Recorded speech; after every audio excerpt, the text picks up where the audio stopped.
For months, Sommai Peterson has been in the battle of her life. I still had the symptoms, coughing and sneezing. She'd already been sick for much of 2020, but in December, the Amazon worker was diagnosed with COVID-19. Unable to work, she soon found herself facing eviction from her St. Peter's apartment.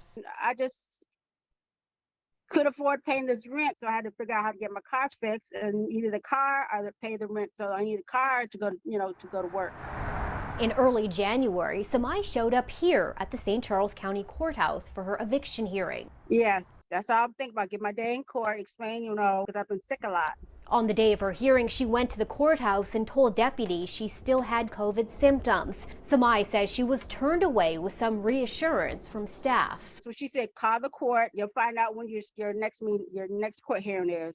A witness in the courtroom tells the I-Team a deputy told the judge Sommai was there, but wouldn't be allowed in due to courthouse COVID policy. Despite having that information, the judge ruled against her and ordered the eviction to move forward. We were the ones to break the news to Sommai a few days later. How did you feel hearing that?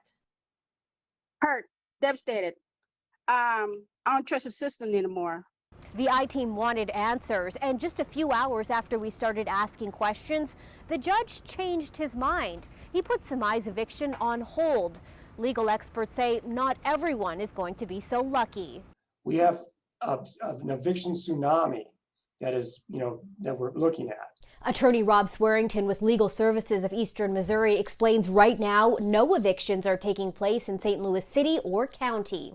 We have some heroic judges who have basically put a moratorium on evictions to keep people safe and in their homes. Yet in St. Charles County, where Sommai lives, it's a different story. That court is hearing eviction cases. But of course, the Centers for Disease Control moratorium applies there. In an effort to stop the spread of COVID-19, the CDC order protects anyone from eviction if they don't have government assistance for housing, earn less than $99,000 a year, can't pay rent due to a loss of income or medical expenses, have made an effort to pay at least part of their rent, or if the eviction would leave them homeless. The I-Team found only 2 evictions in St. Charles County were postponed using that CDC order last year. 286 evictions were granted. You can be taken to court and a judgment can be entered, but you cannot be evicted. Sommai could have used the CDC order, but said the atmosphere in her building had become threatening. She felt it was safer to move. I feel like that I've been mistreated.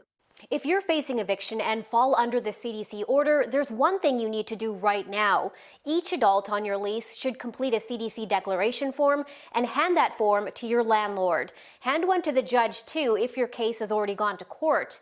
We have a copy of that CDC form on our website, KSDK.com. For the I-Team, PJ Randhawa, 5 on your side.